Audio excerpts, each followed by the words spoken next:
Good day, and you're all very welcome to today's technical session of the CNPS.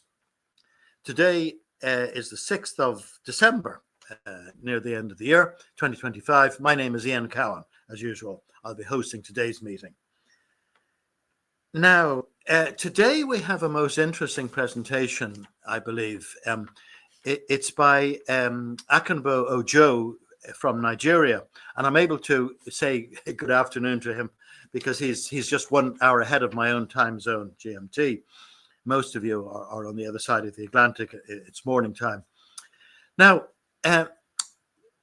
I'll give my own slight take on it, but I'll rely upon Akinbo to give the final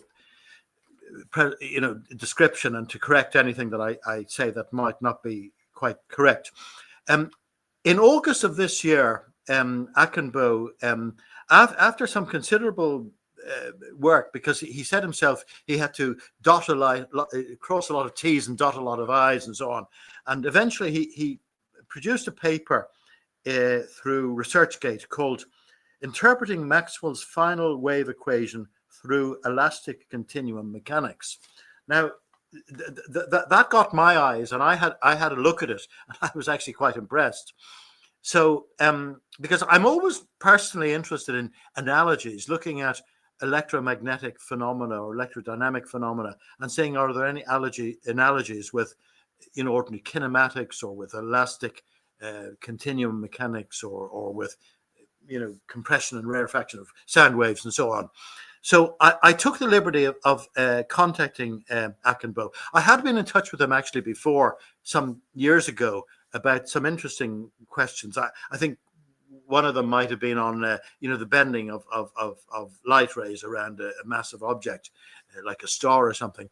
But and I said, I took it upon myself to think that most people here would be interested in what he's doing. It's very interesting because he's given a lot of very basic ideas, which I think would be useful to people looking at the subject. Because a lot of us, I'm a bit of a mathematician, but I think a lot of us here are a bit afraid when they see curl equations or div equations or something like that. And there's no need to be.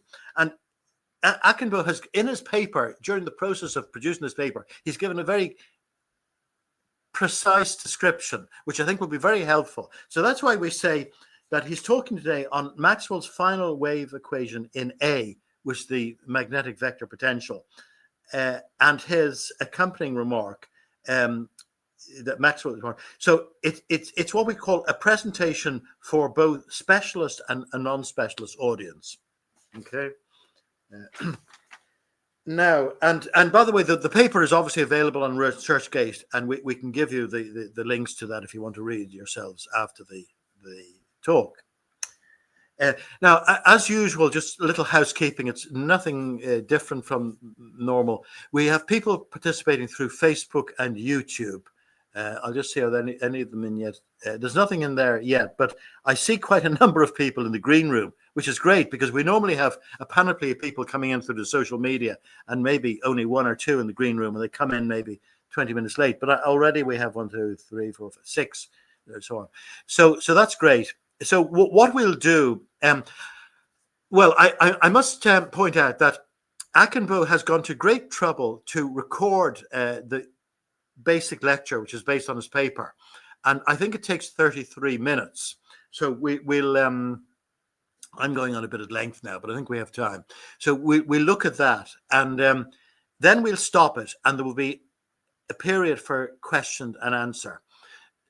So I'll look at the comments which are coming in. Again, as usual, I'll say to you, people on the social media, you're at liberty to discuss whether it's a nice day or not, or whether you had a nice evening, and so on. But if you have any specific question for Akinbo, please say question for Akinbo, so I don't miss it. I might think it's just questioning, talk some between yourselves.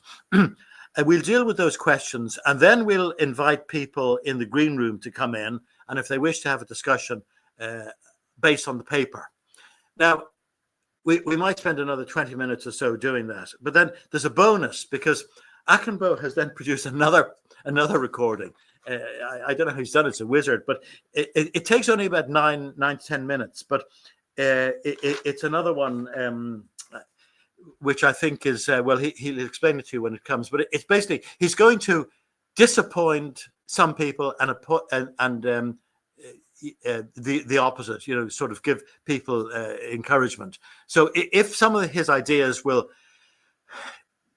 conflict with some existing ideas of people, they might be disappointed, or on the contrary, if they appear to enhance or substantiate what people have believed in, people will be very happy. Now, I said we had a discussion about this 5 minutes ago, so I think it's all very stimulating, and I'd be quite happy to be disappointed if he has some points, but he's not going to please everybody. So there'll be a little controversy there, and then we'll stop that after 10 minutes, and we'll have another session of Q&A and then green room participants. So you're getting two sessions for the price of one. Okay, I think I've probably said enough. And so what I'm going to do is I'm going to bring Akinbo up, and there you are. And as I said earlier on, I can wish you a good afternoon. I normally wish people good day because I'm hedging my bets. Some people are morning, some are, but you're afternoon, and I'm afternoon. So you're very welcome, Akinbo. Thank you so much for going to substantial trouble. And over the last few weeks, you have been... Sorry, you're muted. We muted you a moment ago, and you haven't unmuted yourself. So we didn't hear what you said.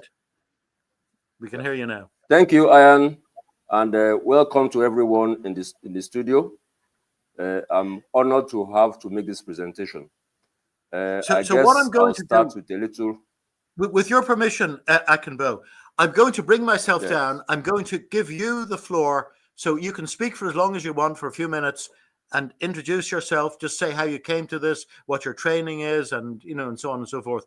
And then I think you're going to show the material yourself. But if I'll be here, it might take a moment just to bring it up. If you're not, I can show it. But it did work a moment ago. So I'm going to disappear now, but I'll be here if you need me, and the floor will be entirely yours. Thank you, Ian, and hello, everybody in the studio. I'm Akinbo Ojo. As Ian mentioned, he got in touch with me a few months ago, and we got talking, and he was able to persuade me to make a presentation. I'm presenting from Lagos, Nigeria. I hardly see many presenters from my part of the world, but I'm happy to be here today. I do a number of things to earn my daily bread, including being a general physician and a business person. I studied medicine and graduated in 1986. To study medicine in this part of the world, you must have top grade in the sciences. So that's about it. Now, for some reason, about 1995, I got interested in the word omnipresence. And that word contains within it a requirement to understand the concepts of space and time. The theory which, to my mind, addressed these two concepts frontally was Einstein's relativity theory. So I bought a book, Relativity for the Layman, by J.A. Coleman. Relativity for the Layman by J.A. Coleman. And I got fascinated by some of the things in the book, such as time dilation, length contraction, the Mitchell-Simonian experiment, and so on. Then I started digging deeper into more advanced books and papers in physics. And sadly, I discovered that theoretical physics was sick, so to speak, compared to the other areas of science like biology and chemistry. Things seem not to be okay with our current physics. So over the years, I got discussing and interacting with members in the academia, physics professors locally and internationally, including some members of the CMPS. And I found that my diagnosis, I'll be using diagnosis from time to time because of the nature of my work as a general physician. I found that my diagnosis was well-founded and that I was not alone in my assessment. Of recent, Roger Anderton, on our email chat forum, has also made a hobby of using AI to establish the same diagnosis. Some well-known mainstream physicists too have come to this same finding. I'll mention 2 or 3. Lee Smolin has written a book, The Trouble with Physics, which of course suggests that all is not well. There's also a lady, Sabine Ossenfelder, a highly qualified theoretical physicist who is very popular online,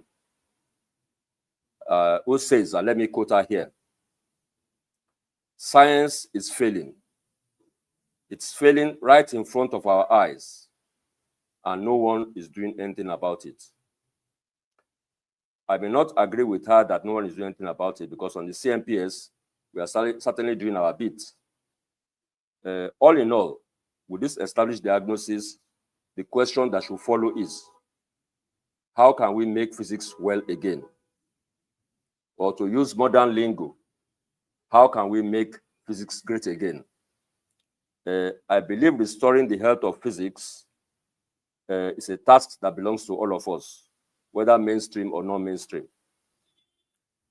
I have brought my own skills of ability to listen patiently, evaluate conflicting science, and assess scientific tests to this task of helping to restore the health of our beloved physics. I believe this should serve as a brief introduction of myself, the messenger, and we can now focus more on the message and why we are here today. Once again, I think I should thank Ian, who helped me overcome my inertia and the excuses I gave for not wanting to give this talk. So let me also use the opportunity to, Ian mentioned earlier on that many people are usually scared about Cole equations, vector calculus, and so on. I'm in the same category of people like that. So I must also mention 2 or 3 that also made me become more familiar with the subject. I will mention Harry Rika, I will mention Slobodan Nedic, and I will mention David Tom too. And those are those that are on the CMPS. There are others who have made me decide to go deeper into vector calculus analysis. I understand I have more than enough time. So after the main presentation, which will last about 33 minutes or so, I will take some questions. Preferably, they should be restricted to the talk. Then after that, another short video of about 9 minutes, and then maybe more questions. So whichever is convenient, I can see if I can play the video. If it runs out well on my side, fine. If it doesn't run well, then perhaps Ian might help me out in playing that video. So Ian, should I go ahead and play the video and try to see whether it will come out well? Well, yeah, Akinbo, we could do what we rehearsed 20 minutes ago. So in other words, okay, just share your screen and do exactly the same, and then bring your video up. I'll stay here just to make sure it's working. We did it successfully before. Let me see. So you just click the center screen with the plus in it and just share entire screen. I have to bring it up then.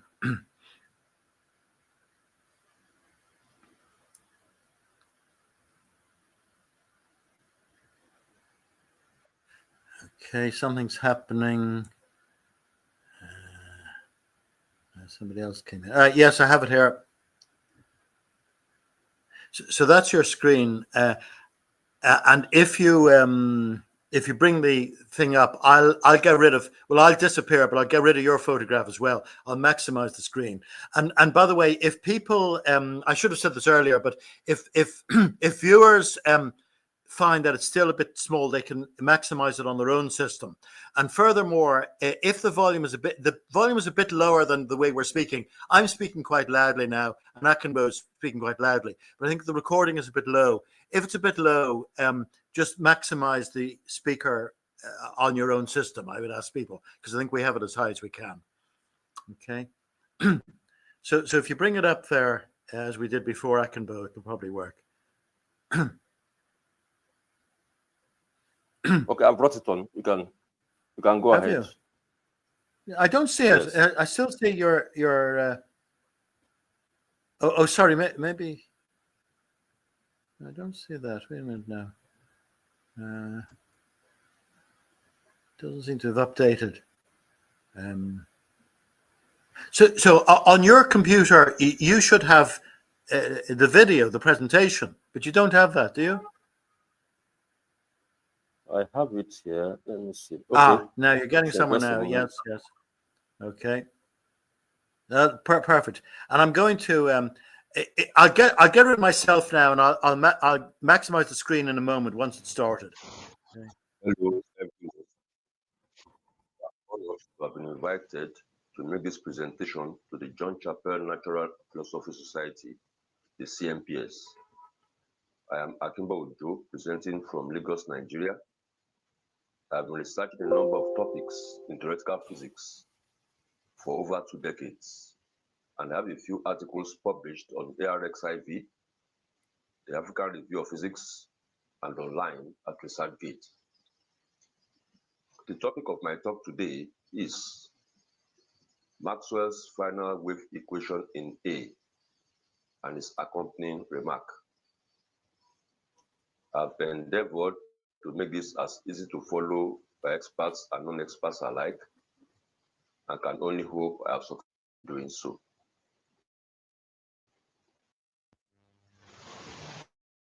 A summary of questions we should be able to answer after. What is a wave equation? What is a Cole equation? What was Maxwell's final wave equation? What was Maxwell's remark concerning this final equation? From this equation and the accompanying remark, is it necessary to involve a hypothetical term called displacement current in arriving at a light wave equation? What are the deeper meanings to these two common Maxwellian equations? Call H is equal to J and call A is equal to B. What is the relationship between these two equations and the Cole equation of displacement vector field in an elastic continuum? Call U is equal to theta. What is a wave equation? No matter what alphabet is used to denote the vector field, F for example, any equation that has the mathematical form in 1 is a wave equation.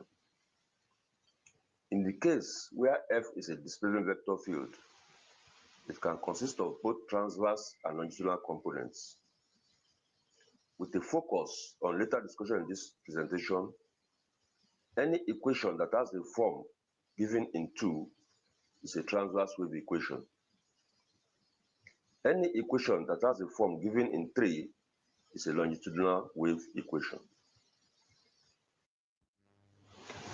What is a Cole equation? The illustration on the left shows a familiar medium, water. For a fluid with its molecules moving randomly at different velocities, let us refer to this calm and undisturbed equilibrium state vector field, mathematically represented with a bold V. When the state is disturbed, one form of disturbance that can occur is rotational, as we see in this picture top left, which depicts a vorticity, denoted by the Greek small letter omega. In fluid dynamics, we describe this illustration mathematically using a Cole equation called V is equal to omega, with omega having a magnitude and direction to it. So when we have omega equal to 0, the velocity field is devoid of rotational disturbance, as is depicted in the illustration bottom left, and the field can be said to be in a resting state if there are no other types of disturbance. For ease of understanding, we may take the Cole symbol as a mathematical representation of a physical twisting operation, and imagine the cross sign as the blades of the propeller of an aircraft. We can then take the bold alphabet that follows it as the vector field involved in the twisting, and the term on the right of the equation as the magnitude and direction of the whirl of vorticity, so that we can write this scenario as called V is equal to omega. There are other types of deformation or disturbance that can be described using vector calculus operators. One of such is divergence, which describes expansion and compression in the vector field.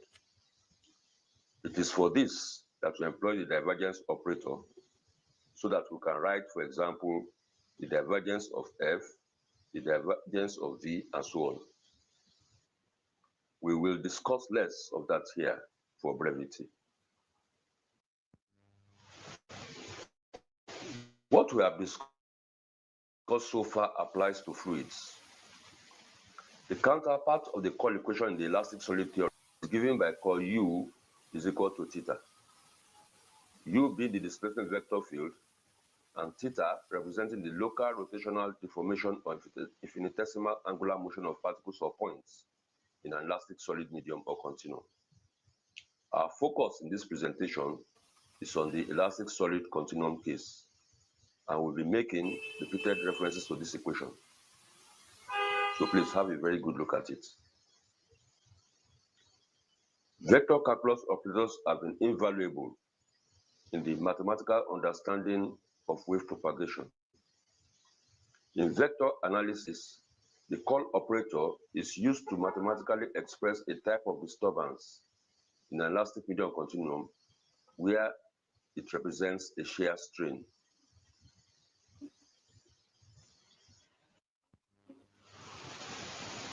What was Maxwell's final wave equation?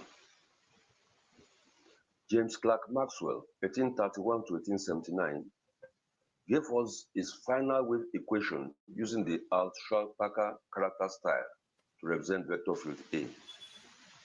He decomposed this into its three Cartesian components, F, G, and H, and presented this as equation 9 in Article 784 of his famous treatise on electricity and magnetism. It is available to read online at the website link below. The equation appears like what we have on the left of the screen.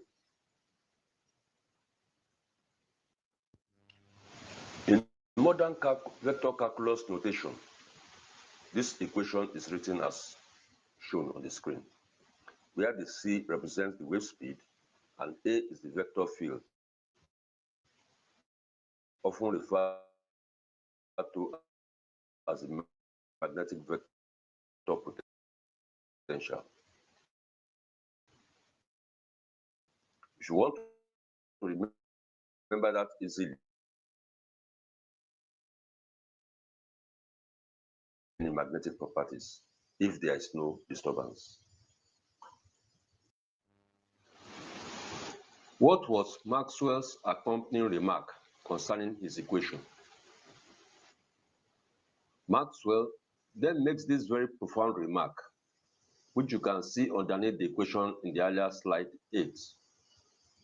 Let us highlight and code this. The emphasis is mine. The equations in this form are similar to those of the motion of an elastic solid. For those familiar with elastic continuum mechanics, what Maxwell was telling us here is that his vector field A should not be viewed and treated like any arbitrary wave function or vector field, but it is to be likened to the displacement vector field U that we mentioned earlier in slide 7. Let us take a deep breath here and pause to ask, can it be denied that Maxwell gave a wave equation in vector field A? No, this cannot be denied. Can it be denied that Maxwell said the equation for his vector field A was similar to the displacement vector field U of an elastic solid? No, this cannot be denied.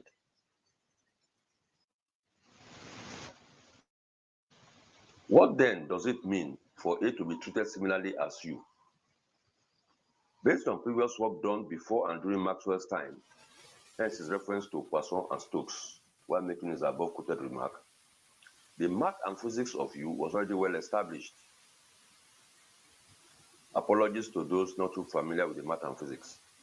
At the end of the talk, there's a link to my paper, and the references therein can be consulted for more knowledge and familiarity with the topic. The mathematics and physics of U. As has been previously defined, U is the displacement vector field in the theory of elastic solids, a field representing local infinitesimal deformations in a continuum. The first equation shown there is what the governing wave equation for a displacement field in an elastic solid under dynamic equilibrium looks like. As usual, the wave speed is given by c. Recall earlier slide where we described the form of a wave equation and where we noted that this is irrespective of the alphabet used to denote the vector field. The second equation shown there is what the equation for the longitudinal wave carrying the volumetric strain looks like. Again, recall the form of this equation from earlier slide. Shown here is what the equation for the transverse wave carrying the shear strain in an elastic continuum looks like. As has been previously noted, call U represents the shear strain. The important thing to note here is that Maxwell is telling us, nay, pleading with us through his remark, that even though he may have toyed with several ideas in the past, and so to speak, waded through a sea of molecular vortices, he had now reached the stage where he could confidently declare, please equate the vector field A of my electromagnetic theory with the displacement vector field U in elastic solid theory. In other words, unite my electromagnetic theory with elastic continuum mechanics. That is, make A similar to U. If the foregoing is a clear and unequivocal instruction from Maxwell, they must write the above equation for the transverse wave carrying the shear strain and elastic continuum as we have been advised to do by replacing U with A.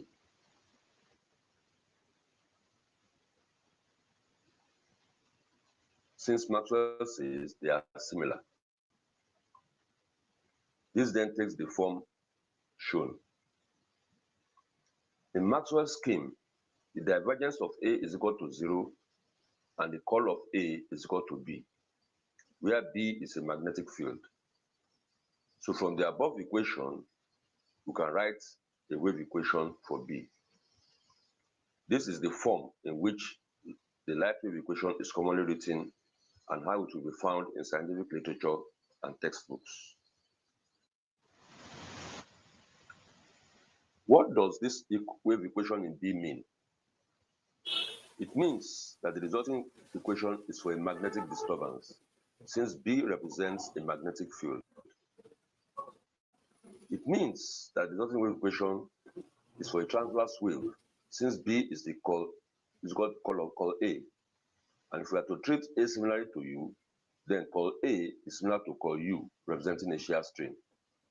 We can therefore state that if, as Maxwell suggests, A is similar to U, then this equation is the propagating shear strain represented by curl U in elastic continuum mechanics and similarly represented by curl A in electromagnetic theory. It means that the resulting wave equation is for a wave which has the form of a time-varying magnetic field and which will, going by Faraday's law, induce an electromotive force and produce an electric current if it impinges on a conductor, such as a distant antenna. This is how a light wave is now known to be detected. Note the following. In arriving at the above conclusions, there was no need for us to employ any unusual mathematical maneuvers, make use of any untested assumptions about the nature or conformation of space or a medium, like populating it with particles or vortices, or have any requirement for any hypothetical concepts, such as a displacement current. All that we have needed to do is to fully agree with Maxwell that A is similar to U and U is similar to A. It is therefore not true that we cannot derive a light wave equation without resorting to the use of displacement current. We can't do so. On the basis that a wave equation can be obtained for U without such a concept, and Maxwell says U and A are similar, such unverified concepts become superfluous and are not compulsory requirements to obtain a light wave equation. As long as the field U represents deformation in an underlying continuum having elastic properties, energy can be stored and waves can form and propagate. Without an elastic continuum, Maxwell's remark that A is similar to U will have no foundation, becomes meaningless, and will be going against his wise counsel. Dimensional arguments against Maxwell's advice that A be treated similarly as U. Maxwell was a very meticulous man when it came to dimensions. To show their importance, he addressed this very early, within the very first pages of his treatise. A table of some elastic and electromagnetic quantities and their dimensions is provided at the end of the talk for reference purposes. Using the dimensions of base quantities, comprising mass m, length L, time t, and electric current I, U has the dimensions of L, while A has the dimensions of m, L, c to the power of -2, and I to the power of -1. Being as meticulous as he was, how then could Maxwell have said A and U should be treated similarly when both have different dimensions, and as a result may not be regarded as quantities of the same kind? How can we treat dissimilar quantities similarly? A deeper look may reveal why. Now let's go back to the earlier illustration in slide 5. This illustration on the left, like the prototype call equations earlier mentioned for fluids and solids, that is called V is equal to omega and call U is equal to theta, does not give us any information whatsoever about the identity of the cause of disturbance shown. We also have no clue about what type of consequential effects we are to expect due to the energy released from this disturbance. The only information that such an illustration and the call equations that mathematically describe them reveals to us is that there's a rotational type of disturbance whose magnitude and direction in an elastic continuum we can represent by theta.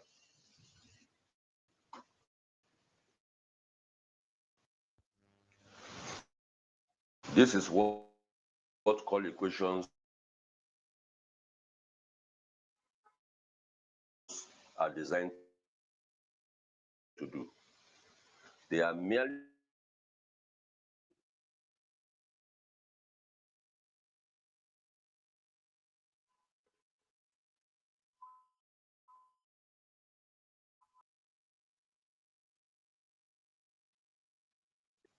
for emphasis.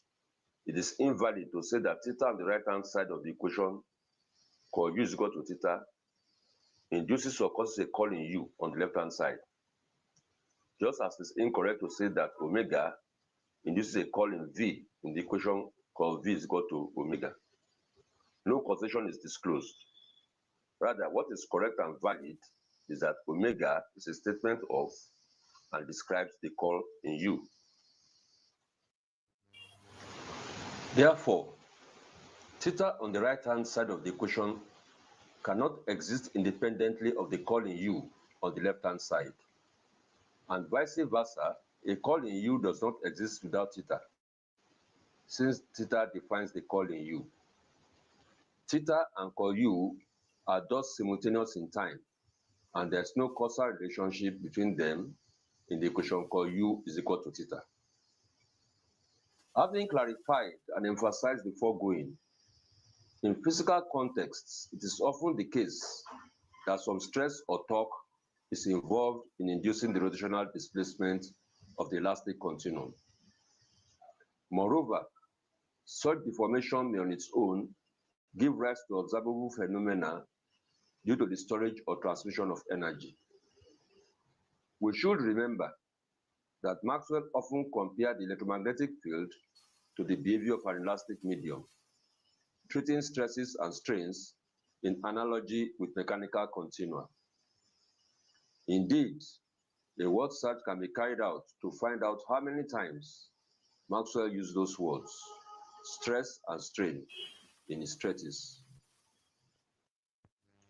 It is therefore not surprising that in an innovative way, Maxwell and following him Olivier Leaviside, who further simplified and made the equations in the treatise more concise and easier to grasp, sought to extend the applicability of Cole equations into domains where the stress causing the disturbance and the effects that can arise from rotational deformation can be identifiable and become reflected in the mathematical relations, in contrast to the anonymity in the original design of such equations. In a way, this can be rationalized because from the well-known Hooke's law and its variants, force, that is stress, can be directly related to extension, that is strain, where this extension can be linear or angular.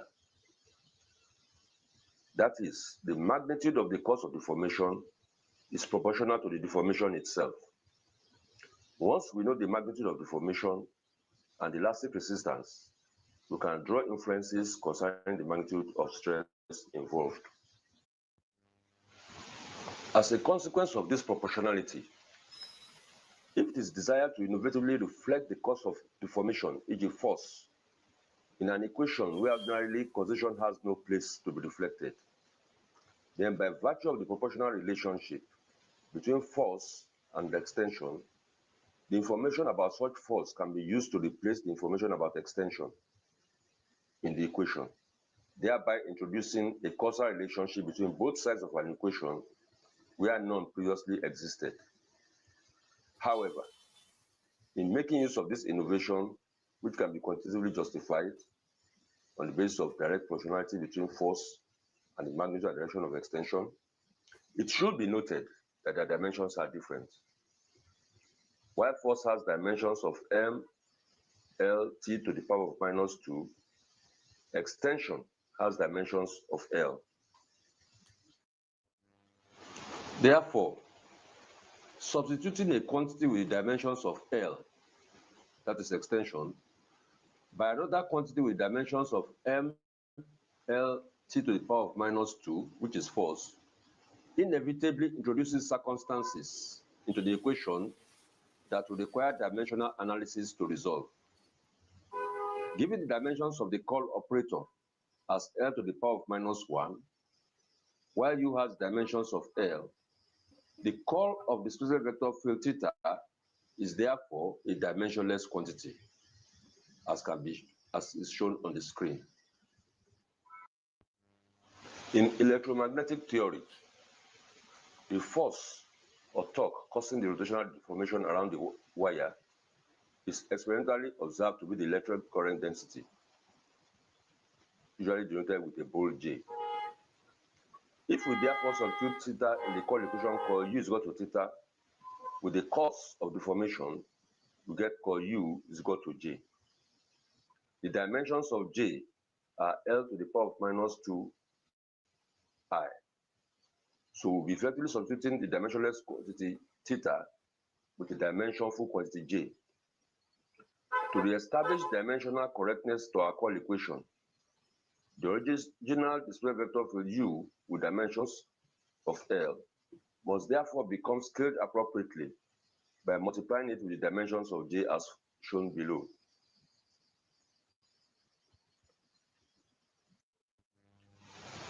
In this form, U becomes a quantity with the dimensions of L to the power of minus 1 I, which is a quantity of the same kind as that of Maxwell's vector field H. Thus, if we desire to reflect the cause of rotation in our Cole equation for the displacement vector field called U is equal to theta, then we must be prepared to make necessary adjustments to make this dimensionally correct. In this usage, the Cole equation will take the form of the Maxwell-Ampere equation, usually written called H is equal to J. We can carry out a similar operation to reflect the effects arising from energy released during the formation, either for storage or propagation. In electromagnetic theory, such effects manifest as magnetic field B. If we therefore substitute theta in the Cole equation called U is equal to theta, so that the equation now reflects effects arising from shear strain, such as magnetic field B, we obtain call U is equal to B. Again, this introduces another dimensional discrepancy. U retains its dimensions of L, but magnetic field B, which has dimensions m to the power of m t to the power of minus 2I to the power of minus 1, is being used to replace theta, a dimensionless quantity, having dimension of 1, just to fulfill our desire that effects should not remain anonymous in our Cole equation.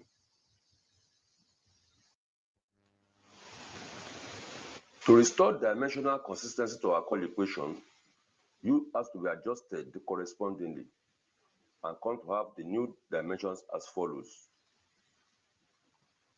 In this form, U becomes a quantity with dimensions m, l, t to the power of minus 2, I to the power of minus 1, which is a quantity of the same kind as that of Maxwell's vector field A.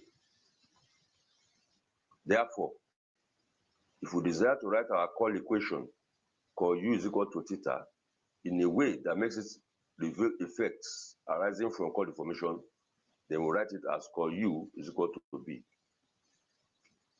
In order to state this in its dimensionally correct form, it becomes called A is equal to B.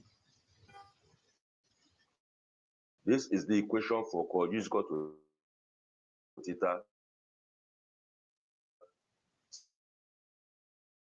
stated in its dimensionally correct form in the Cole equation. Points to take away. Maxwell pointed us to a similarity between its A and U. It cannot be denied that Maxwell said the equation for its vector field A was similar. Interpreting demonstrates the similarity between its vector field A of electromagnetic theory and displacement vector field U of elastic continuum mechanics, since in both cases, the resulting wave equations describe waves that are transverse in nature, showing that A and U represent displacement vector fields. It cannot be denied that in spite of this similarity and both being displacement vector fields, the dimensions of A and U are different. Ordinarily, displacement vector field U does not reflect the identity of the cause of displacement or the effect arising therefrom. However, if we wish it to do this, then vector field H is the dimensionally correct form of U when we wish U to reflect cause. And similarly, vector field A is dimensionally correct to reflect effect. In this way, it cannot be denied that dimensions of A and U can be reconciled by reflecting effect, that is magnetic field B, in the Cole equation for U, just as dimensions of U can be made to reflect cos, that is electric current J, in the Cole equation for U, and become a quantity dimensionally of the same kind as vector field H.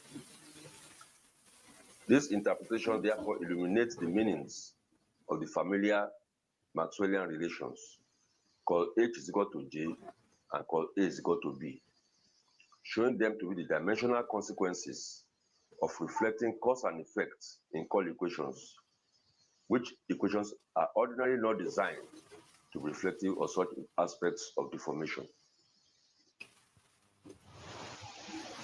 Finally, even if areas of disputation remain, I believe we can provide answers to the questions asked at the beginning of the presentation.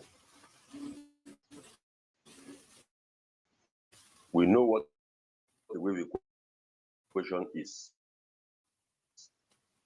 We know what the Cole the equation is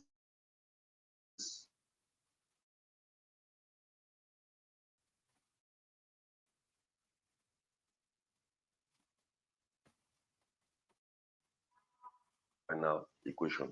What equation and to be useful for reference purposes.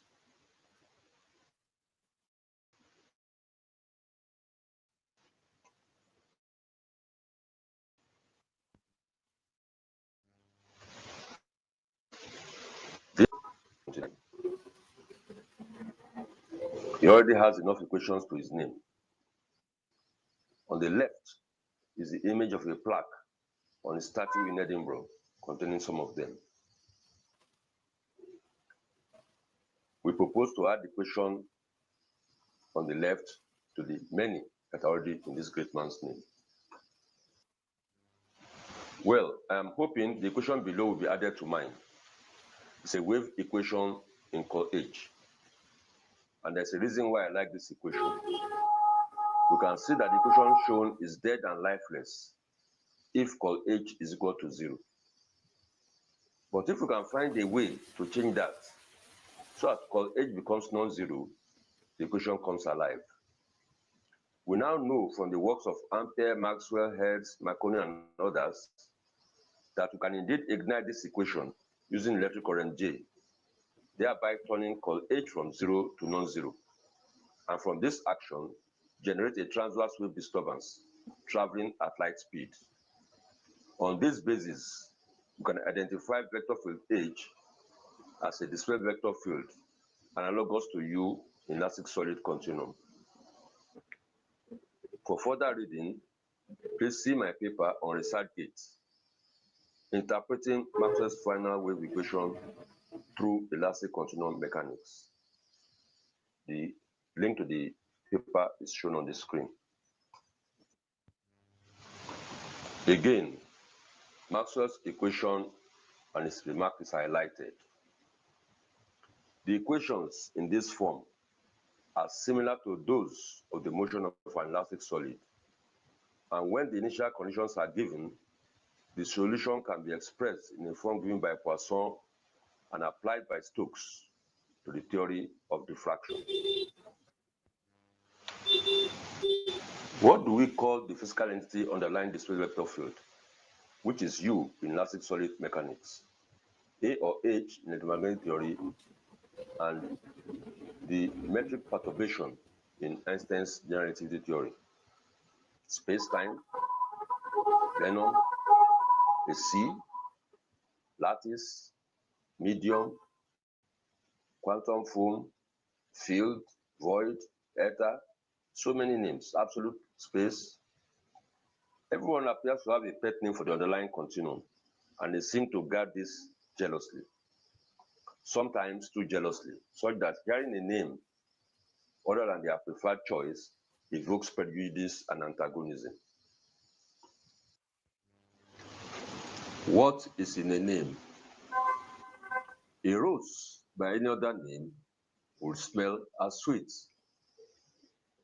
This is a famous quote from Romeo and Juliet, written by William Shakespeare. Perhaps, in order to satisfy everyone, we may wish to call the underlying physical entity in which we have the displacement field a rose. Thank you very much for listening. Okay.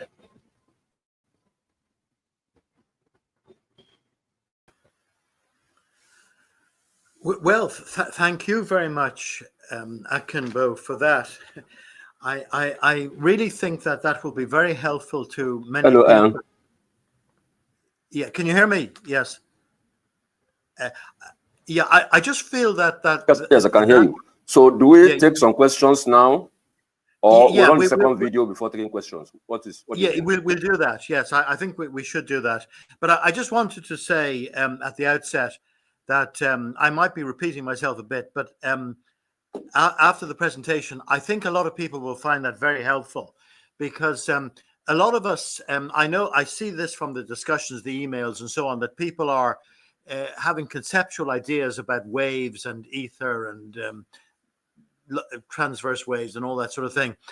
But they're a bit frightened of even opening the tome of Maxwell, whether the 1861 one or the 1873 one. So I think you have illuminated a lot of the ideas, the sort of physical analogies between waves and elastic media. And I think it would be actually very useful for your undergraduates to be exposed to your summary. So I think we'll have a short time for questions and answer, and we must leave time for your next presentation, which I'd forgotten actually the adjective you're using. It's actually pleasant and unpleasant consequences of Maxwell's remark, but we'll come to that later. So perhaps just before inviting questions, because we don't seem to have questions coming in on the Facebook and YouTube. And I'm a little worried that people might have been frightened by your equations, but I'm sure we'll have quite a number of questions coming in. So maybe just to start the ball rolling, I just might observe one thing. Well, I was interested in a way, I don't want to be too political, but MAGA perhaps is becoming MAPA, make physics great again or something, or make whatever we call it, physics acceptable again, great. Yeah, I think I may be anticipating a bit our next presentation. We might have a fuller discussion then, but you've given a very good description of the whole make business physics great again. Yeah, what did you call it? Make physics great, or applicable again. But transverse waves and so on, and the whole concept of electromagnetic radiation, which of course was demonstrated. You had this in a slide, Hertz and Marconi and all that. But I think you dismissed the possibility of longitudinal waves on the basis of a zero divergence. And I'm just wondering, this is maybe going off a tangent. I don't want to spend too much time on it because we have a number of questions. But I suppose J.P. Wesley's work, you may be familiar with that, Akinbo. He basically says, look, you have the wave equation, which you yourself showed for A, and you have a similar wave equation for phi, which is the scalar potential. And if you analyze that in the same way and work out the energy conservation equations, you get an analogous situation where longitudinal waves could actually exist, which are electrodynamic waves, which depend on the electric field intensity. Yes. Is that something that you think is possible, or it's something maybe that more work has to be done on? Okay. There are two or three things that count against. Yes, I examined the possibility. There are two or three things that count against longitudinal waves. The first one is that from observation, longitudinal waves have not been detected convincingly, unlike transverse light waves. I'm not sure longitudinal light waves have been detected. That's the first thing. The second thing is that in deriving the equations, it might be difficult to do that in a talk this way because the equations are not in front of us. But the Lorentz force equation, which shows that a time-varying magnetic field causes force on charge. That force on charge is not in the direction of the magnetic field. All the forces on charge exerted by a time-varying magnetic field are always orthogonal to the direction of the magnetic field. It's not the kind of push and pull type of force. The force is usually perpendicular to the direction of the magnetic field. That does not seem to go with the longitudinal wave picture, because longitudinal wave pictures are either push and pull type of forces, not forces that go at a tangent to the direction of the magnetic field. But maybe without the equations in front of us, that may not be easy. But if we are to rely on Maxwell, according to Maxwell, the divergence of A is 0. And if Maxwell tells us that we should take his A as U, any that also means the divergence of U is also 0. Mathematically, that rules out longitudinal waves. That rules out longitudinal waves. You cannot have longitudinal waves when the divergence of U and A are 0. Okay, well, we might come back to it. I mean, I thought it was very useful. You know, as I say, I've been saying people are a bit frightened of these equations, which you deal with so efficiently. But as you showed that at the base of the statue of Maxwell himself in Edinburgh, it gives the equations. And I think I told some people that I was actually some years ago during the summertime getting a boat from Aberdeen to Orkney, and there was a young Scots student there, obviously, who had Maxwell's equations on his T-shirt, but he didn't know what they were. He said his T-shirt was given to him by his grandmother, so he wasn't a physics student. However, I think there probably are some other points. So we have a number of people in the green room, and we'll be able to come back after the second presentation. But if I have any points that any of you would like to raise, if you raise his hand, if he raises his hand, I can deal with him. Or if not, I may even invite one or two of you to make. There's Bob Gray. Haven't seen you for a while, Bob. You're very welcome today. Yes, thank you. What a nice presentation. Thank you. That was really, really nice. Ian kind of stole my question, which is why did Maxwell set the divergence of A to 0? I don't know if he explained that anywhere in his treatise or other writing. So I'm just curious, if you have an elastic medium, then it can have compression and expansion. It's just curious why, or did Maxwell explicitly state any reason for setting the divergence to 0? Okay. I think before Maxwell's time, there was already a raging battle about the existence of longitudinal waves. I think Maxwell was also mentored by Lord Kelvin and a few others.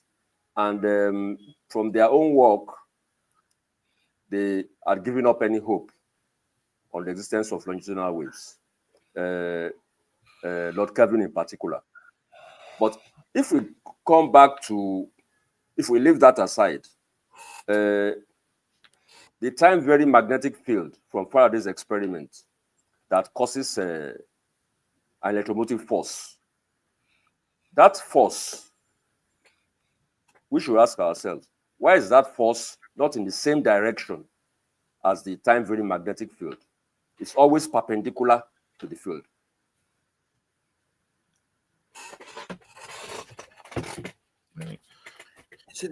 So you would surmise that Maxwell was thinking along those lines, I suppose, Akinbo. The second question that I had is about the curl. And in an elastic medium, I'm not sure how to think of it, because I'm envisioning an elastic medium. There's no surface boundary, so you don't have a vortex.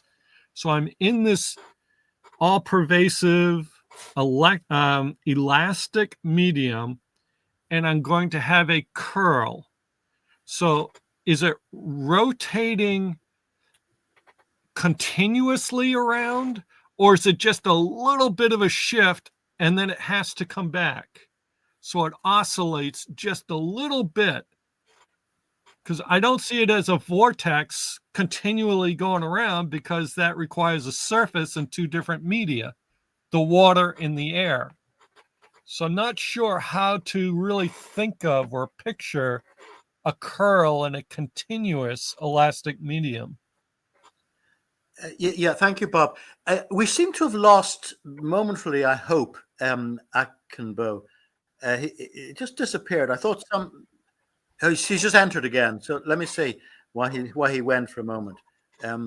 Yes, we lost you for a second, yes. Akinbo, but you're back. Yes. Did you get Bob's, I don't know whether Bob got my last statement. I think not. You disappeared before you could answer. Did you get Bob's question, which is basically, about the whole curl business? Yes, I got his question. I don't know whether I got my answer. No, I didn't. let me repeat a bit of it. Yes. From Faraday's experiment of the effect of a time varying magnetic field in producing a force on charge, that force is usually perpendicular to the direction of the magnetic field. It's not in direction, it's not a kind of push and pull type of force. And that seems to suggest that there might be something to support Maxwell in ruling out a longitudinal wave picture. As I mentioned earlier as well, Lord Kelvin, who I think was Maxwell's mentor, in his own understanding too, had also eliminated the possibility of longitudinal waves. But it's something that we might discover longitudinal waves tomorrow, then all this might change. Yeah. All this might change, yeah.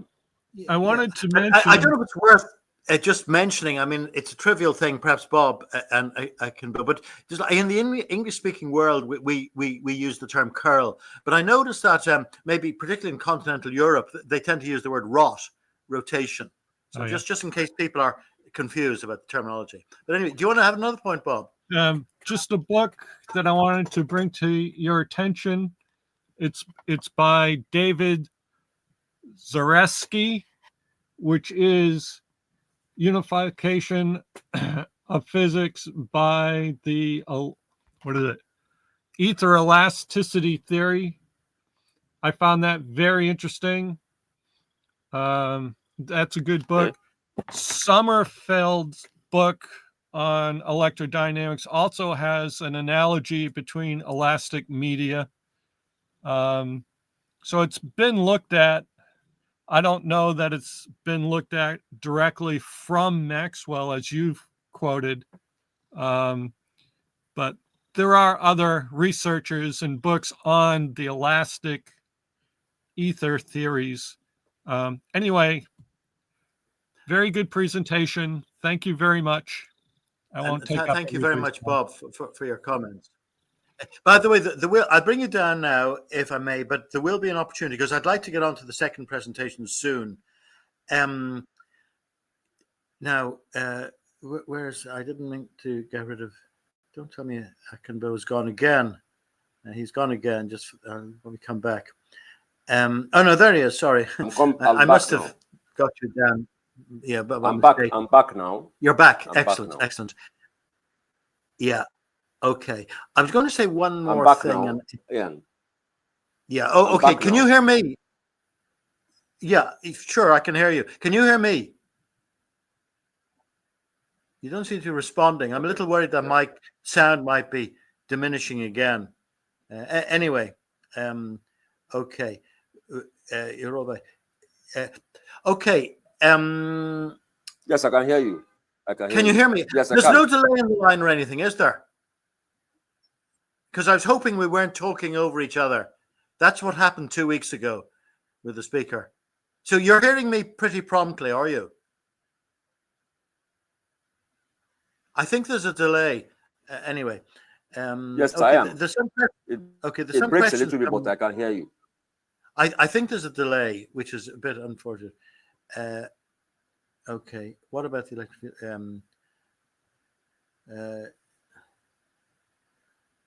Yeah. Okay. Jim has a question. What about the electric field? I don't know precisely what he wishes to concentrate on. What about the electric field? Well, the electric field comes in. Maybe to a certain extent, it's related to my question about phi, which is the scalar potential, which is basically an electrostatic phenomenon, and you were talking about A, which is a magnetic vector potential. But we can perhaps come back to that. Okay, can I and gentlemen, Jim's question? Yeah. Can I address Jim's question? Please do. Yes, do. Can I address Jim's question? Please do. Yeah, you can't hear me, can you? Please address the question. It would be nice to know exactly what Jim means by electric field. Electric field there are two descriptions for it. One is the electric field around charges. The other is the force F over Q, that's force per unit charge. So is Jim suggesting that there are charges for a force to act on in space? Because if there are no charges, what is electric field? What is it all about?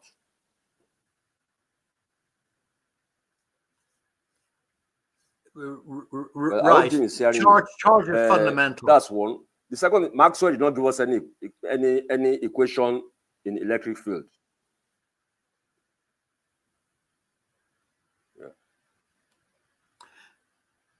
Yeah. So I think what we should do, if you're agreeable to this, is, because the time is running out on us as usual, I think we should go to your second presentation, which is about 10 minutes, and then we can have a fuller discussion on both of the presentations. Is that acceptable? Okay. Okay, there's a delay. Okay. So, could you? Okay. That's acceptable. Would you? So would you share your screen? I'll share my screen. I'll share my screen now. Yeah. Yes. Please, and put up the second presentation. I will. Thank you. Okay. Thank you.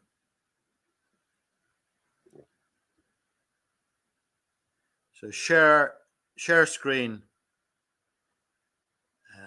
and then click on what you want to share, the actual image.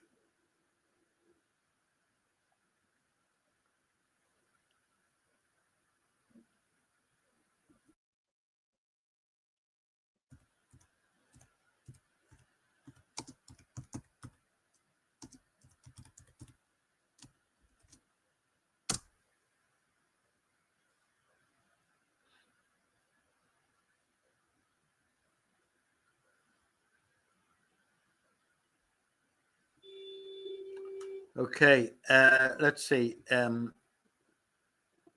What do you have there? Some seem to have this thing not working very well. I think it's working out. I was trying to put it up, and it doesn't seem to be. Oh, there it is. Okay. Is that the beginning? Should I go to the beginning? Should I start from the beginning again? Let me start from the beginning. Please start from the beginning again, and then I'll bring everything down. Yeah. Oh, okay. Okay.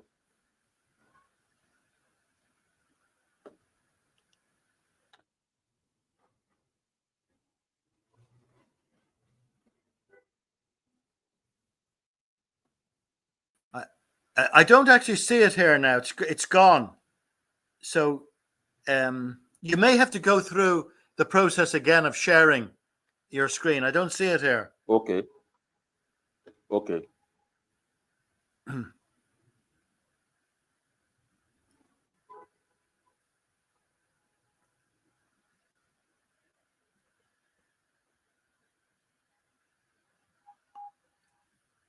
Okay. Anything? Let me see now. So I think you'll have to share screen, entire screen, and click. Yeah. Okay. Here it is. Yeah. I don't know why we lost it again. And it's taking some time to come up. I think my system is hiccuping again, unfortunately. It's my fault. But anyway, it's coming up. So there we are. So if you'd like to start it, Akinbo. Okay. Just put the, yeah, exactly. It's 9 minutes. Okay. Yes.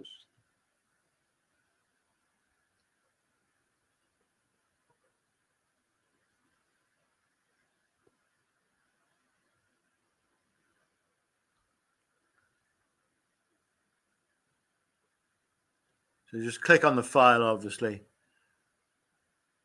wherever it is on your system.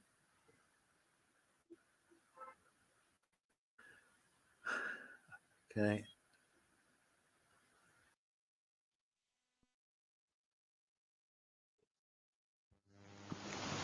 Ten pleasant and unpleasant consequences of Maxwell's remark that A is similar to U.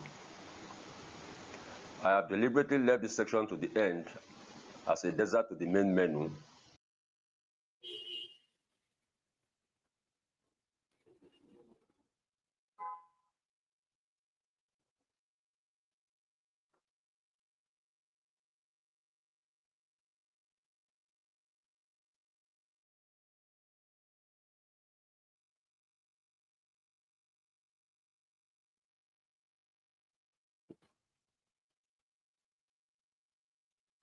Because it has implications that some may find pleasant and delicious, while to others these implications could be distasteful or even provocative. 1. Maxwell remarked that his vector field A is similar to the displacement vector field U of an elastic continuum. Also, his equation for a transverse light wave is given by an equation, by a wave equation in call A, as shown, while that for transverse wave in an elastic continuum is given by wave equation in call U, as shown. From this, we can infer that A and U represent displacement vector fields, and their call represents shear or rotational deformations in the field. This remark represents a unification of the theory of light as a transverse wave in an elastic continuum with that of Maxwell's light as a transverse electromagnetic wave. Depending on individual modeling of vector field A, this may be pleasant or unpleasant news. 2. In Maxwell's scheme, the divergence of A is equal to 0. You can refer to his treatise, Article 617, where it appears as shown on the screen. Therefore, based on his remark, the divergence of U must also be 0. This implies that the underlying continuum cannot support the storage of energy as a volumetric strain in the displacement vector field. This rules out its ability to carry longitudinal waves, that is, waves involving compression and refraction of the continuum. This can be unpleasant for some. Consequent upon 2 above, nearly all particulate ether theories are ruled out by the consequences arising from this remark, since most of them admit of the existence of longitudinal waves. In these theories, the divergence of A is non-zero, and similarly, the divergence of U is non-zero. Such non-zero divergence will be contrary to Maxwell's scheme that the displacement vector fields have 0 divergence. This is likely to be unpleasant. This is likely to be unpleasant and provocative to many. 4. Again, consequent upon 2 above, that is Maxwell's equation that divergence of A is equal to divergence of U and both are equal to 0. The underlying continuum will admit Newton's first law of motion, since it cannot offer any elastic resistance to its linear compression by the motion of a body. As long as this motion is in a straight line, the resistance to it is 0. This will be a pleasant relief for many who are puzzled by the absence of resistance from the medium to the motion of bodies. 5.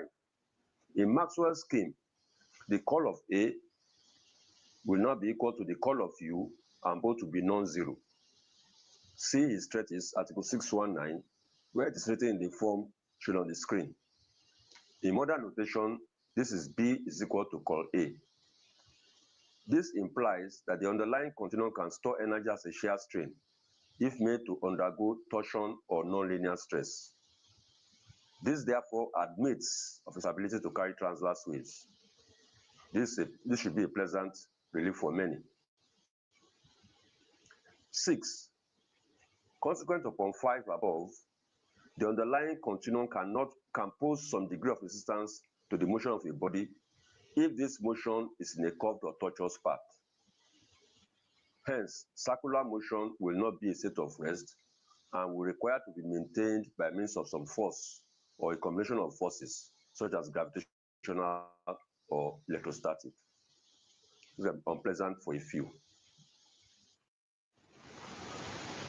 7. Maxwell's scheme therefore moves us closer to an underlying continuum that has the physical characteristics of a perfect elastic solid. Perfect in this sense means the ability to carry transverse waves to the total exclusion of longitudinal waves, which is unlike other familiar solids that we know, which carry both types of wave and are therefore imperfect in this respect. Well, pleasant or unpleasant, beauty is in the eyes of the beholder. 8. In spite of Maxwell's remark on the similarity between vector fields A and U, their dimensions are different. Ordinarily, the displacement vector field U does not reflect the identity of what is causing the displacement or the effects that will arise therefrom in its dimension, which is L, length L. Vector field A, on the other hand, is a dimensionally correct form of U when we desire that U reflects effects arising from rotational deformation. In this way, the dimensions of A and U can be reconciled by reflecting effects, that's magnetic field B, in the Call equation for U. This should be an interesting point to take home for further digestion. 9. The interpretation given in this presentation illuminates the meanings of the familiar Maxwellian relations called H is equal to J and called A is equal to B, showing them to be the dimensional consequences of reflecting cos, that is J, and effects such as B in the Call equation for U, which equation called U is equal to theta is defined to reflect magnitude and direction of displacement only, and is not primarily intended to dabble into those aspects of deformation such as cause and effect. This may be an enduring addition to our understanding of these two Call equations.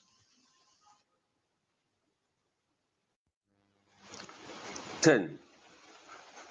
Perhaps this will be the most unpleasant consequence of Maxwell's remark that A is similar to U. It is difficult to see how the photon concept can fit into Maxwell's scheme. Does the photon represent a displacement vector field U or even A? It does not.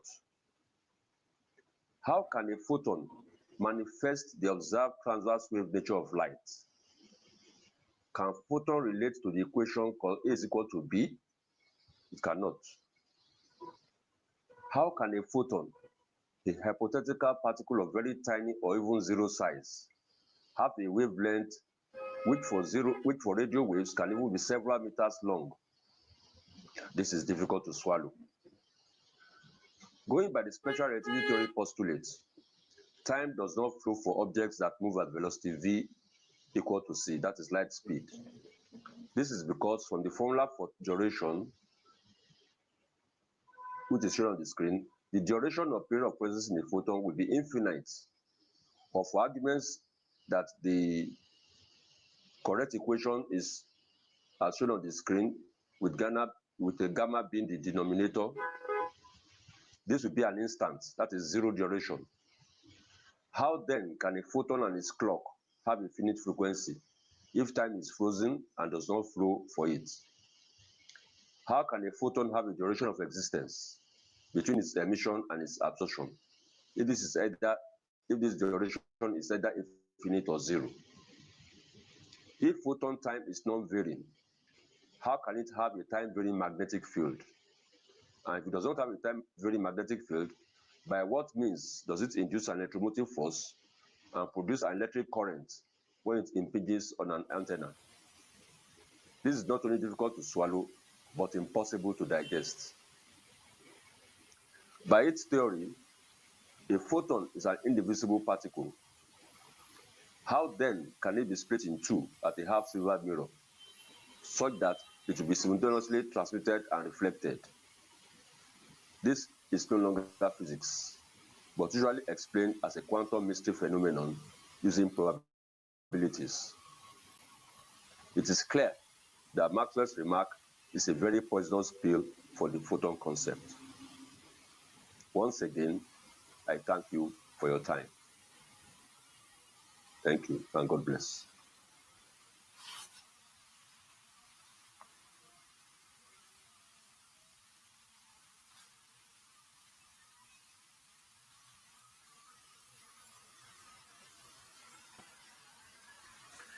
Well, thank you very much, and it's great that it was a bit of a dessert, which can be very sweet indeed, but it can be a bitter pill as well. Sometimes you can get quite strong things put into sherry trifles or whatever. But thank you very much for that. Now, well, I'll not take very much time now, but just to say that maybe the slight bitter pill for me was going into this a bit more detail, where you seem to be ruling out the analogy of the ether with ordinary sort of matter, where you can have shear strain, and you can have Yes. you can have different types of elastic phenomena. I'm just looking. There are a few questions coming in, so I think it might be expedient, just before we get to the final wrap up with the green room, just to see Jim Morrison, where he raised this point about charges. I think what he's saying is that at this point, the best we can say is that hypothesized source of hypothesized electric fields, I think, is charge. I think that's what he says. Okay, so yeah, he's suggesting maybe to you and us, he says, I suggest that the displacement current is essential to the propagation of EM waves. Now, did you make a point which might have been contrary to that, where you said light perhaps it doesn't require displacement current? Or do you agree with Jim there, Akinbo? Yes, I did. I would like to ask Jim as well. Yes, what function exactly? What function exactly will Jim want the displacement current to perform? What exactly do you want to use the displacement current for? You may wish to come back, what do you want Jim. To use it for? Yeah. So you may wish to put a comment in. What function would you suggest is required? And maybe we can Akinbo can address that there.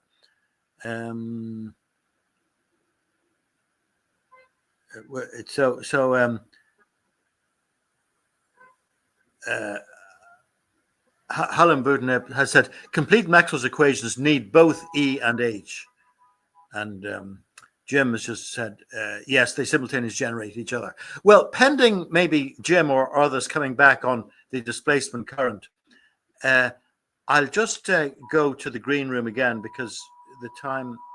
Let me see now. People who were there are gone now.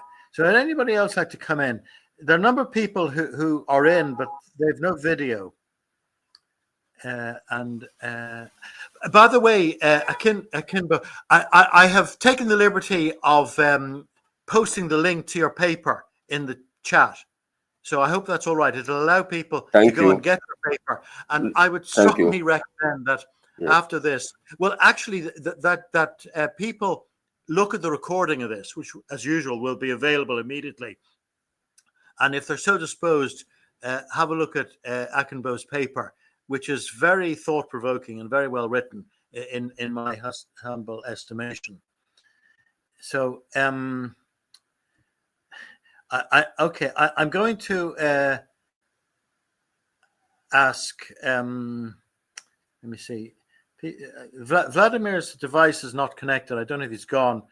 And Cornelis, I think he's there, but he's muted. And thing. Jim is there. Jim, would you forgive me if I asked you maybe to give us a brief take, because you're always so analytical and you cut to the chase of things, and maybe this is an area that's well, it could be parallel to some of your work, or it could be quite foreign from it. But have you any take on what Akinbo has been doing and how he's looking at Maxwell's equations? I'd like to thank Akinbo for the presentation. We've exchanged a few emails in the past, and I am enriched by knowing him to some extent. One question that I might have is, what is this inelastic medium? It seems to me your analysis leads to the conclusion that there is an inelastic, an elastic medium. Elastic. And first, is that a correct conclusion from your statements, that there is an elastic medium? Very correct. Very correct conclusion. Correct Okay. conclusion. What is it? It is. Yes. What is this medium? Yes. It's a correct conclusion. Oh, okay. And it's correct conclusion. Yeah. What is it? It's a correct conclusion. No, I'm talking about the physics of the elastic medium. What is that medium? Which some of us might call the ether, presumably. You are correct in your conclusion. It's an elastic continuum.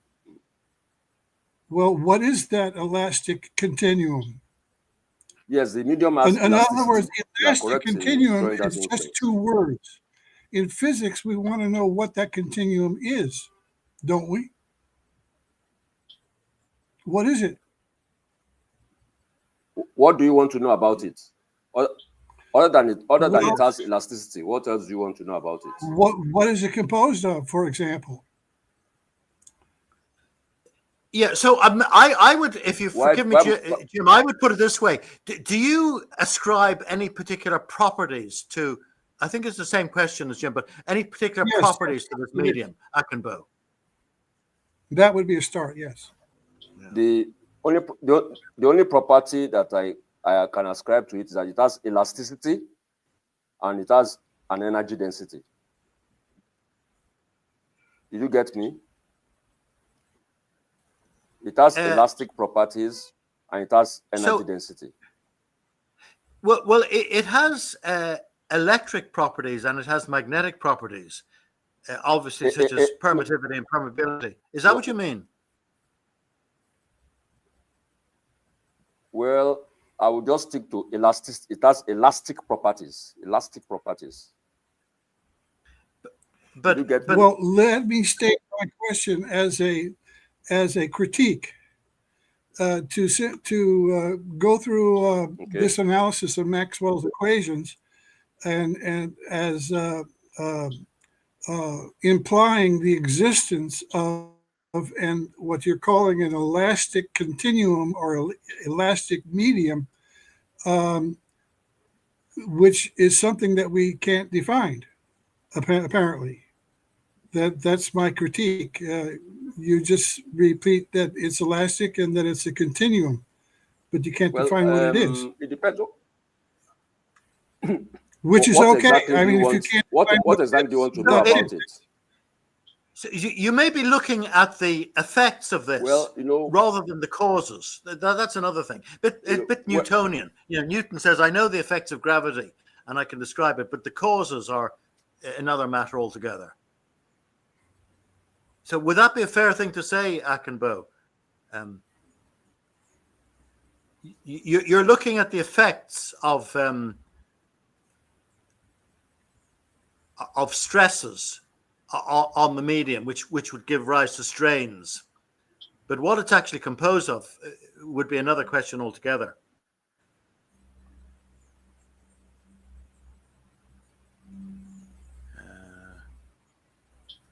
I mean, again, Hallam has said Maxwell did not base his equations on a particular physical model, which is true. And in that sense, if I may be bold enough to say so, Akinbo and I, for one, would be Maxwellians. We're sort of following that trait. Well, let me just maybe I might also add. I don't know whether you're hearing me clearly. I might also add that we are dealing with a fundamental medium here, and a fundamental medium cannot be composed of more primitive parts. So it's common for people to ask, what is it made up of? You can only ask that kind of question from composite mediums that are made of more primitive parts. But if a most fundamental medium, by definition, cannot be made up of simpler parts. I don't know whether I make myself clear in that. Well, actually, if I may cut in here, the medium proposed by binary mechanics can be thought of as composed of more primitive parts, and so that in a way you are, and so, but apparently the binary mechanics model has no competition. In other words, you're not saying there's the binary mechanics model and then there's some other model. There is no other model according to what you're saying, which is okay. I mean, there's nothing wrong with that. Thank you. Okay. Okay, I suppose you in binary Akinbo, mechanics, does binary mechanics admit of longitudinal waves? Well, in my demonstration of the speed of light, measuring the unidirectional speed of light, it certainly looks like in the graphs I present, it certainly looks like a longitudinal wave.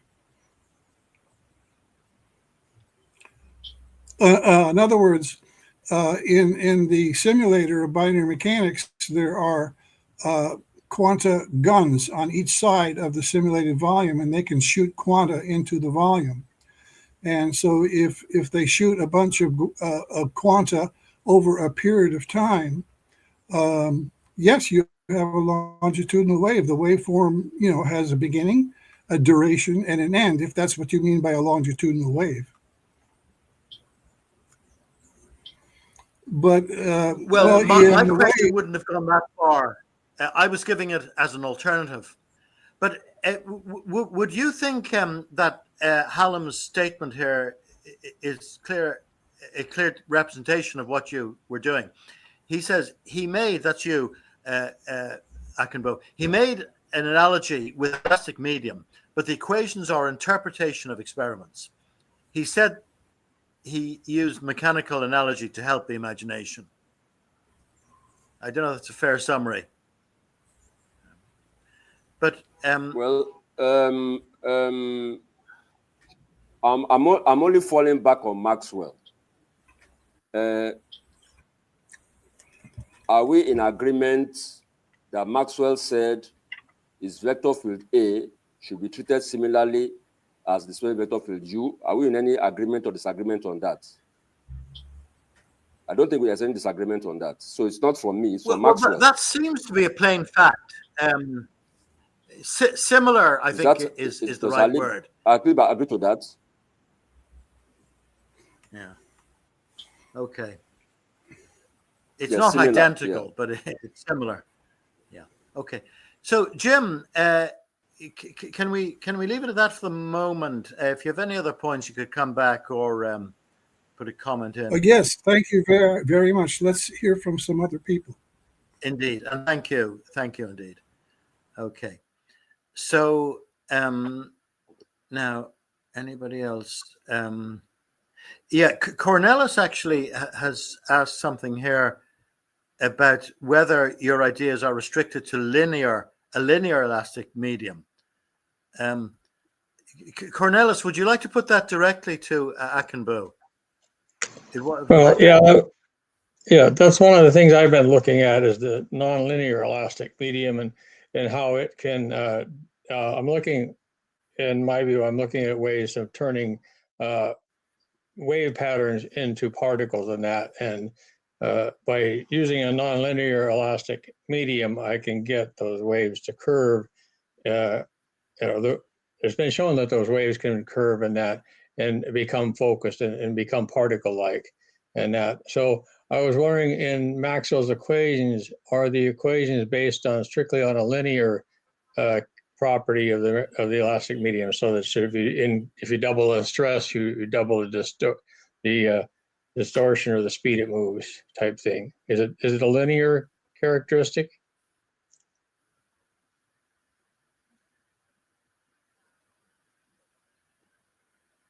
Well, I would like to restrict myself to what Maxwell has proposed.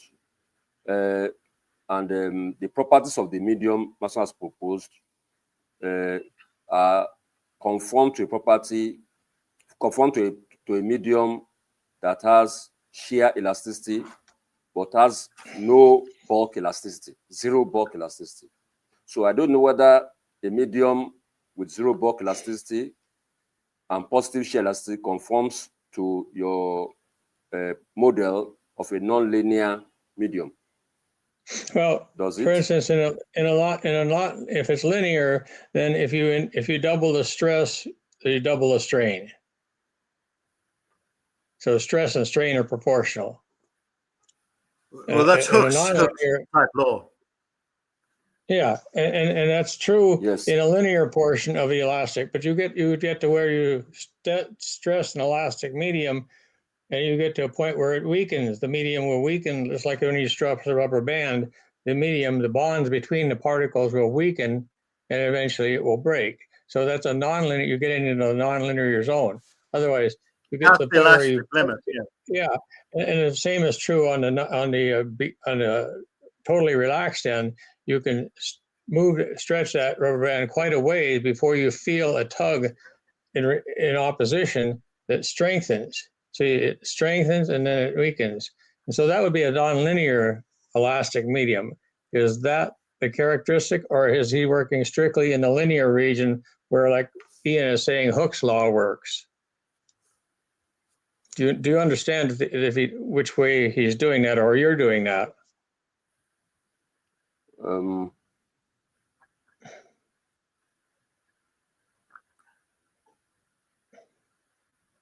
Okay, I didn't hear you clearly.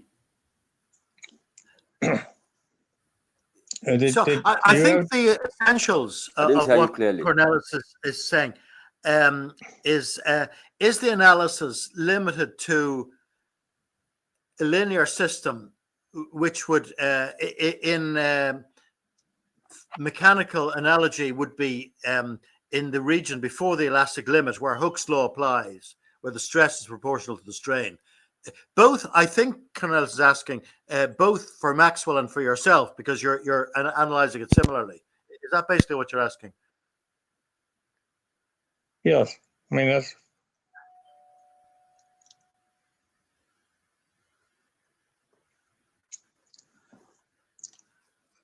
Yeah. Okay. I see it more as an extension to go to nonlinear systems. Yeah, and that's just it. I mean, I just don't know whether the equations they're working with are maintain or stay in the linear system, because a photon could be essentially expressed as being a wave in a nonlinear system, where it could have a increase in amplitude and a decrease in amplitude, depending on where amplitude is dependent on the amount of stress within the medium. The wave can move faster, the wavefront can move faster or slower depending on the degree of stress, which would be the reason for the shape of the wave in the first place. The wave would...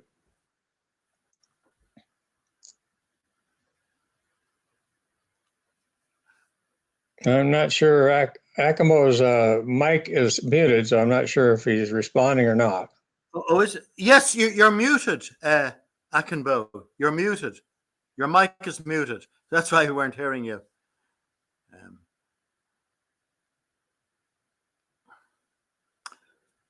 I had to leave you for about 5 seconds because there was a knock on the door and I ignored it. But anyway, it was carol singers, so I got rid of them early Christmas. Akinbo, no, well, hopefully they'll come back. You're muted. Yeah, I hope they won't come back either. Not for the next half hour anyway, 20 minutes. Akinbo, you're muted. You'll have to unmute yourself. Can you hear us? Don't know what's happened there. It was all right before. Anyway,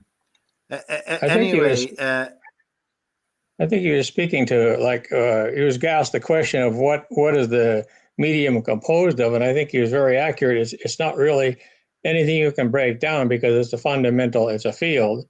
And we were talking about, well, it's got the electric field and the magnetic field, but in a sense, electricity and magnetism is more of a specific pattern of deformation of the elastic field that he's talking about, the basic field. Electricity could be looked at as one form of deformation, and magnetism can be looked at as a different form. In my view, electricity is the fundamental form where you have a rotational waveform, and if you move that rotational waveform linearly, then it transforms into having a magnetic potential visible from it.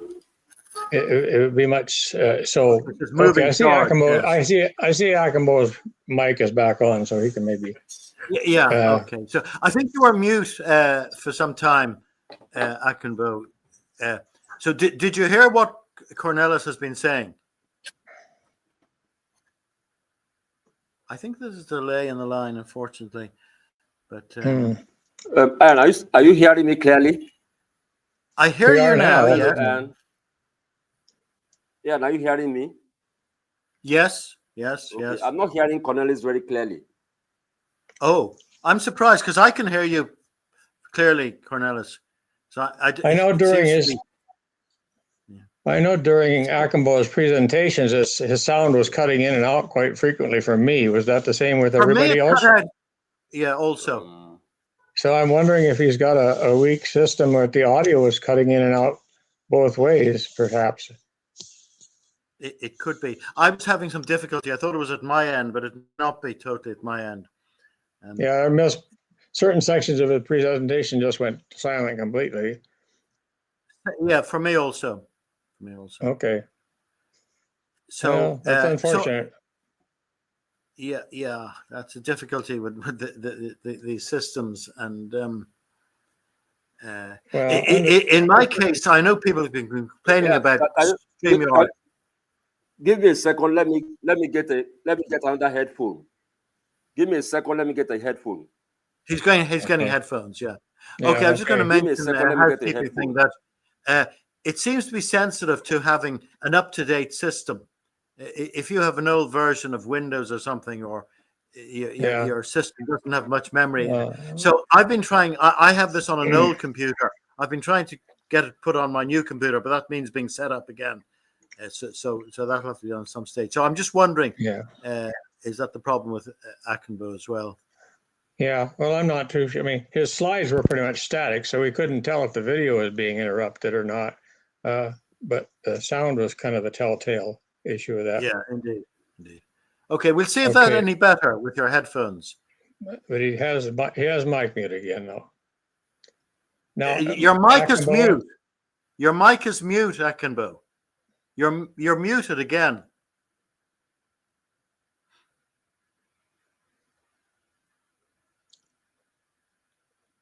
And the headphones should maybe suppress feedback, but I don't see how it could improve the reception. The quality of the transfer. Yeah. That's it. I think there's a delay also. That's why I think I'm hearing you clearly. Can Cornelis repeat the question again? I can hear clearly now. Oh, can you repeat it quickly, Akinbo? Well, I think we're talking about the non-linearity of the field. Did you catch that about was that? I think we did answer that question about the nonlinearity of the field. But we did ask the question about what the medium is made of, and I think some people have difficulty understanding that like you said, you get down to the fundamental. It's not really made of anything. You can measure its properties, and the field has properties like permittivity and permeability that we do measure, but it doesn't necessarily attribute to any physical construction or structure that causes that. It basically, that is the characteristic of the field. And as far as electric and magnetic, in my opinion, the electric and magnetic are just different deformations of that field. And Yeah. actually, there's another property, the conductivity. Now, you showed a slide yourself. Yes, I think You showed a slide yourself, which was a picture of Maxwell's equations. And it said in the case where C equals 0, he calls C the conductivity. We might call it sigma now or something, but C, where C equals 0, and then you get the FGH components that you showed. But the problem is, and it is a bit of a supplementary question, is nowadays it's generally assumed that the conductivity is 0, and that's the value. Those are the values given. But the original general Maxwell's equations include a non-zero value of C.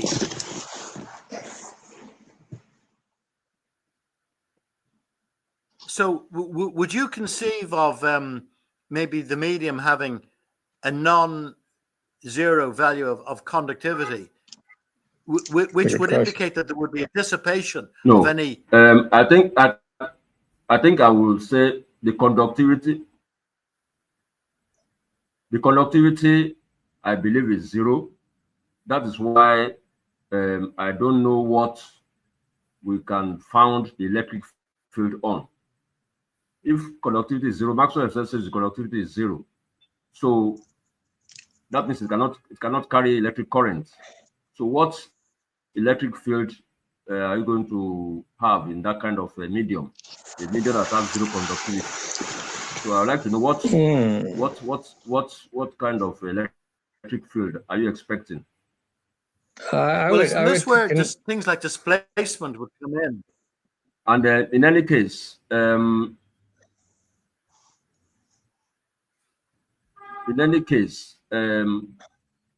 if a time varying magnetic field can be propagated, and this time varying magnetic field can induce electromotive force at a receiving antenna, what exactly do you want to do with the electric field? What function do you want to attribute to that electric field? When the magnetic field can be transmitted and can induce current at the receiving end. So what exactly do you need the electric field for? A magnetic field is basically there question anyway. Yeah. The magnetic field is basically the decurl or a deformation of the electric field, in my opinion, and that kind of goes along with why you get a magnetic field when you get a charge in motion. And I think to Ian's aspect about the conductivity of the medium, electric current to generate it, but after generating it, for it to be propagated, what exactly? You're both speaking at the same time. What was the question, Akinbo? What did you say, Akinbo, there?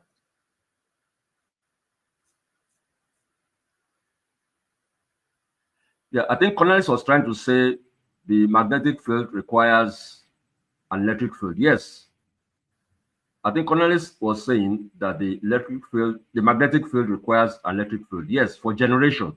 But after being generated, what other function do you want to attribute to the electric field? Well, I think there's can be self-propagating according to Maxwell's equation. Yeah, I think there's the question about what Ian was saying is it conductive?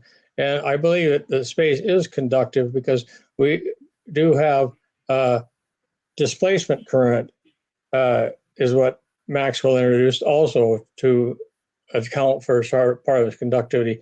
The thing we don't know is a charge is a point particle or a point focused, but we don't really specify what is the size of a charge. And if you consider that a charge could be infinite in dimension and just focused to a point, then when you move that charge, that pattern of charge could be moving well ahead of the center of the charge, and that could be your displacement field. And so that charge, that displacement current, that current actually has to be moving through space. And so I think in that sense, it takes a lot of energy to move a charge, the entire charge through space, but the pattern of charge could be deformed throughout space as you move it. It's like if you were to drop a stone in the water, the wave to move. But if you want the entire wave to move, then if you move the center of the wave, then the rings that were formed previously will have to conform to that and start to move around it. But anyway, I'm getting into it. But I believe displacement current kind of tells us that there is conductivity. So perhaps Akinbo would like to respond, and then we'll maybe leave it there, Cornelis. It's an interesting subject for the future. So what do you have to say about that?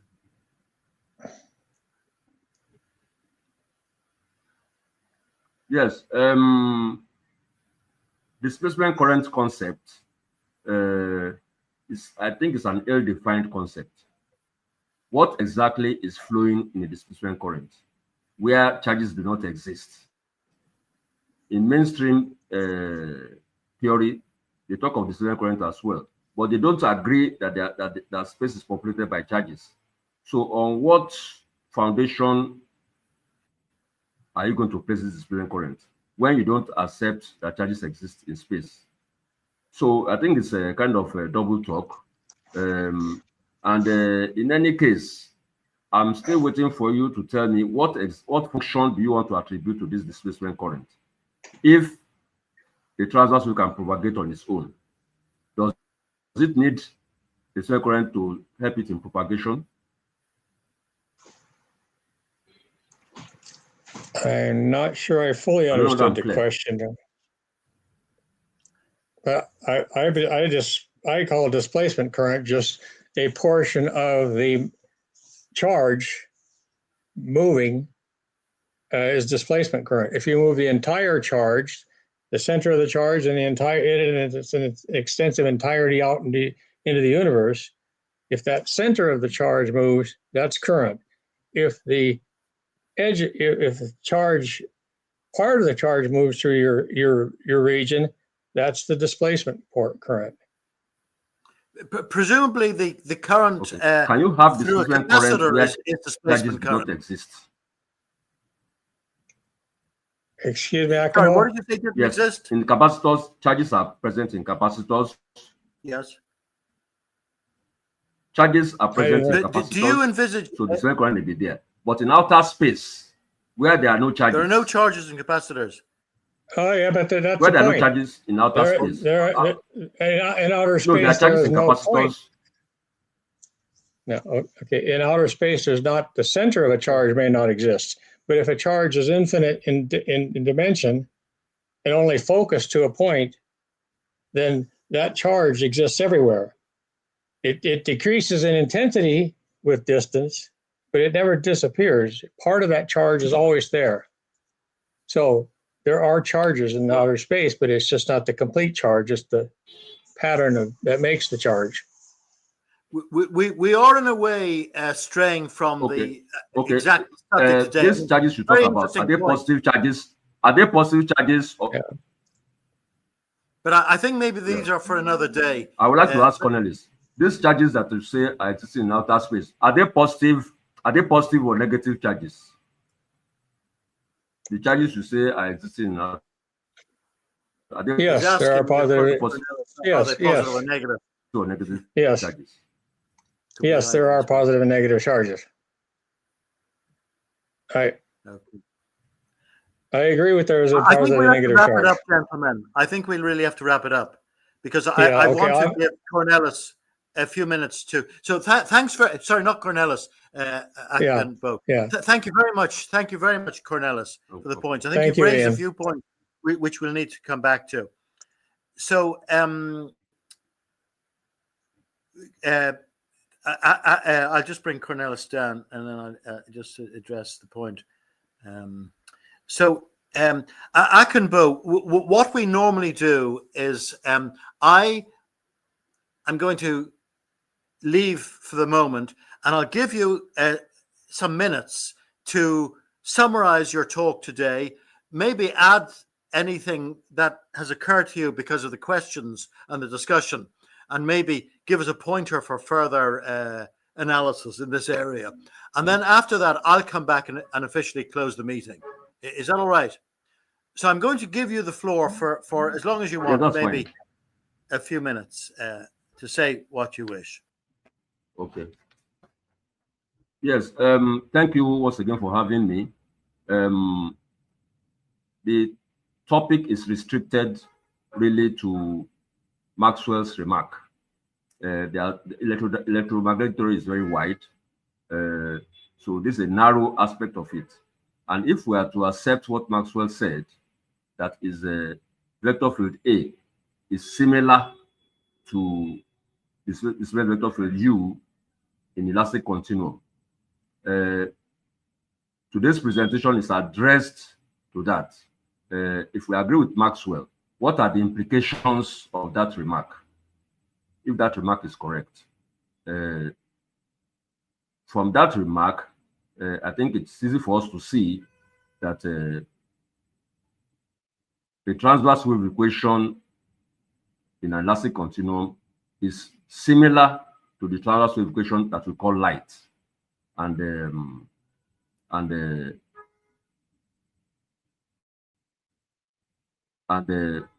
from this, there are other things that can be developed. But I think we should restrict ourselves to what Maxwell said. His final wave equation. Maxwell never derived any equation in E. That's something many people do not know. He only derived his equation in A, and the transverse, the curl of A is B. So an equation in E does not feature in Maxwell's treatise, but subsequent development of his theory has made others to include an electric field E in the equation. So I think I'll stop here. And you can come up. Okay, I'll let you go now, and I'll summarize. Well, it falls upon me as moderator to express the sincere thanks of the CNPS to Akinbo for all the work that he's gone to. Not only work over years in developing all these ideas based on Maxwell's theories, but actually honing it into a form that would be suitable for presentation today. And he's not only made one presentation, he's made two presentations. The second one, initially he made, it was a silent one, just flicking through slides. And I feel a bit guilty, but I sort of said it'd be very nice if he gave a commentary on that as well. So he actually gave us a commentary on the second one as well. So they'll be very, very useful for people to go back, have a look at the recording, and perhaps pause at appropriate points. For my part, I am aware of the discussions that are going on, and I'm part of them, and I sympathize with them very much, that we must not substitute mathematics for physics. In the modern world, modern physics is saying, oh, it's mathematical, don't even think about it, it's illogical, so it must be true. We must be based on physical phenomena. However, at the same time, I've always accepted, I think it was Kelvin's principle that when we describe something, we have some knowledge of it, but when we quantify it, we have very, very much more knowledge of it. And that was the advantage of Maxwell's work, because Faraday did a lot of very, very detailed experiments, and he was a great analyst, a great experimenter. But in order to get the detail, down very finely, you needed an analytical tool, and that's where Maxwell's equations came in. That's where his brilliance have come in. And I think Akinbo is actually following in that hallowed tradition. He's actually following it the way Maxwell thinks, and I certainly like to think that way myself. And we've been subjected to the analysis of his mind, which is very, very valuable, and I'm delighted to have that. And do look at the paper, by the way. Have a look at the paper. It's a bit deeper, but the ideas that he gave today are expanded, and if you understand those, you'll be going a far way to comprehend the paper. So I must wrap up because the time has caught up on us. I'm delighted that we had people from the Facebook and me. YouTube. And I fear, actually, I hope I'm not wrong, but I fear that a few questions are coming in now, but the paucity of questions may be somewhat due to people's aversion to seeing these grad, div, and curl equations, and I think that's a shame, because actually they're very logical, and today we've had a very good analysis from Akinbo on how if you apply this to stress and strain in ordinary elastic media, you can analyze electromagnetic phenomena, but it's similar and in the same equations. And I saw, actually, we just left him now, but behind him he had the Maxwell's equation in the wave equation, I think in H. He had that actually on his wall behind him, so it's deep in consciousness. So again, our thanks, I'm just looking at the questions. Our thanks are due to Akinbo for having given us this presentation, all the work he's put into for the recordings, and it's a permanent record, which will be very much appreciated. And I hope that people will come back to these subjects again. So I wish you all, wherever you are in the world, a very, very good day. And it's coming into evening time for Akinbo now. For me, it's just the end of the afternoon. So most of you on the other side of the Atlantic will still have the day to look at these matters in more detail. So until the next time, thank you very much for attending, and goodbye.